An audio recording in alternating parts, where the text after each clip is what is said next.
Nah, dari konsep tadi, true dan false, positif atau negatif, nah itu sangat penting karena kemudian untuk mengevaluasi model, kita bisa menghitung ukuran-ukuran lain, tidak hanya akurasi. Tidak hanya seberapa sering dia prediksinya benar dibandingkan seluruh prediksi, tapi juga kita kemudian bisa menghitung nanti yang disebut sebagai recall, precision, nanti ada random index, dan lain sebagainya. Mengapa itu penting? Nah, ini saya ilustrasikan seperti ini.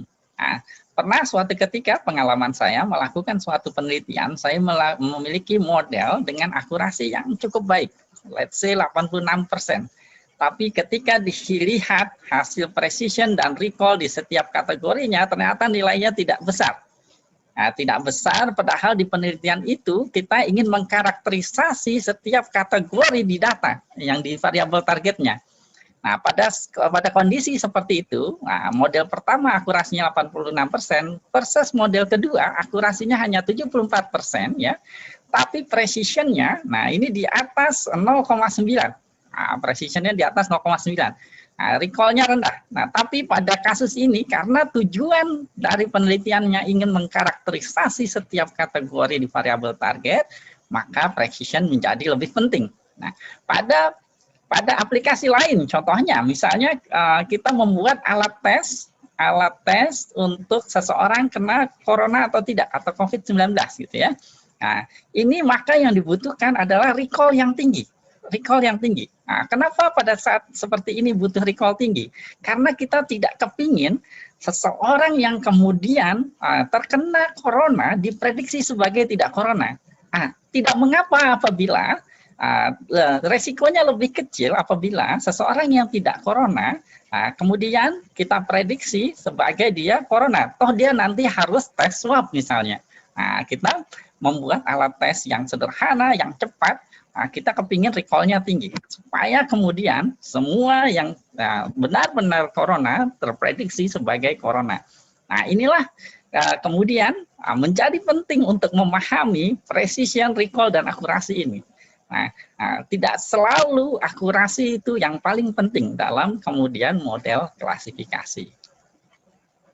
Nah, precision dan recall ini kemudian bisa disatukan dalam sebuah metrik yang disebut sebagai F beta score, yang kalau betanya 1 berarti itu adalah ukuran yang kemudian menganggap bahwa precision dan recall sama pentingnya. Nah, F beta score ini secara umum ya dinyatakan seperti ini. Nah, kalau kita isi betanya misalnya kurang dari 1, maka kita artinya lebih mementingkan presisi. Nah, kalau betanya lebih besar dari 1, maka kita mementingkan recall. Nah, contohnya tadi, ketika kita membuat alat untuk memprediksi apakah seseorang terkena sebuah penyakit menular atau tidak, mungkin ada baiknya kita menggunakan F2 score, bukan F status score. Nah, seperti itu.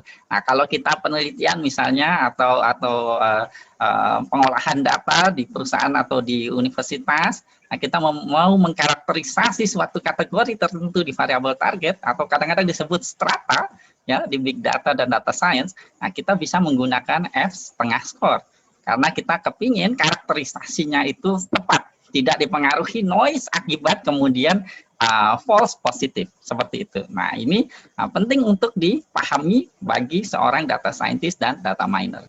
Sebelumnya kita sudah membahas kita menginginkan generalisasi yang baik atau proses induksi yang baik dari training data, ya, menggunakan training data lalu diuji ke tes data. Tadi kita melakukan splitting data, ya, splitting data. Nah, namun, ini saja belum cukup, ya. Ini saja belum cukup. Proses kemudian dari kita memiliki data lalu kita bagi dua menjadi training data dan tes data, ini belum cukup untuk kemudian meyakinkan kita untuk mendapatkan model yang terbaik, ya, untuk kita gunakan. Hal selanjutnya yang bisa kita gunakan adalah melakukan cross validasi.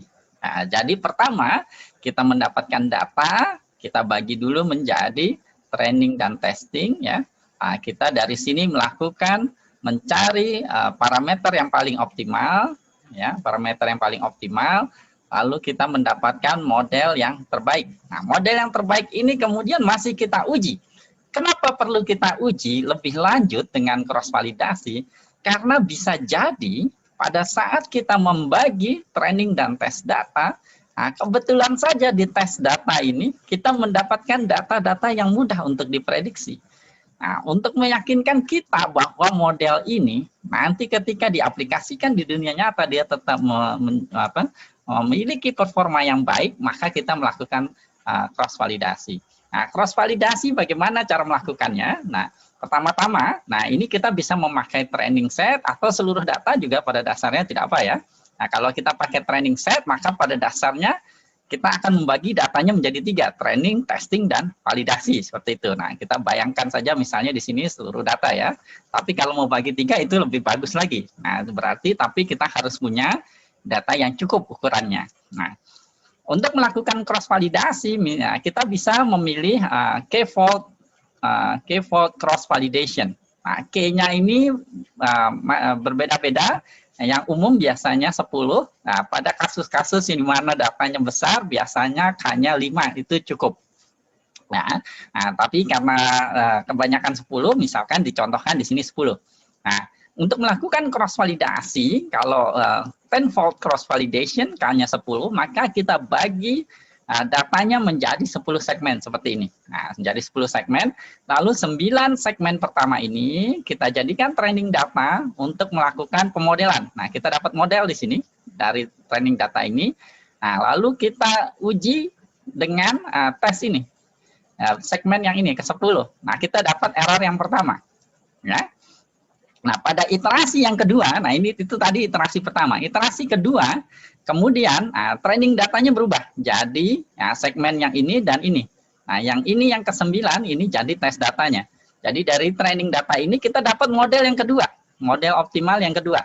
Ini model optimal yang pertama. Nah, model optimal yang kedua ini kita uji di data yang di sini. Tes datanya yang ini. Maka kita dapat error yang kedua. Kita lakukan hal tersebut 10 kali. Ya, testing datanya tapi berubah terus ya. Nah, maka kita mendapatkan 10 nilai error. Nah, error yang kita kemudian gunakan adalah rata-rata dari 10 error ini, seperti itu. Nah, ini. Nah, saya sering menyimak penjelasan tentang cross validasi ini. Ada yang menyampaikan cross validasi untuk kemudian mendapatkan model yang optimal. Agak kurang tepat. Kenapa? Karena di cross validasi ini pada dasarnya kita punya 10 model dan 10 error. Nah, cross validasi ini sebenarnya untuk meyakinkan kita to validate model ya. Nah, sedangkan optimasi model nanti beda lagi ya. Tapi pada penggunaannya seringkali cross validasi ini digabungkan dengan optimasi parameter model dalam sebuah pipeline biasanya di machine learning. Nah, tapi konsep dasarnya cross validasi adalah memvalidasi model yang sudah kita dapat sebelumnya, seperti itu. Nah, tadi disampaikan bahwa regresi logistik hanya untuk masalah binary klasifikasi. Kemudian saya sampaikan, tapi sembarang binary classifier bisa kita generalisasi untuk multi-class classification. Salah satu caranya adalah dengan metode yang disebut sebagai one versus all.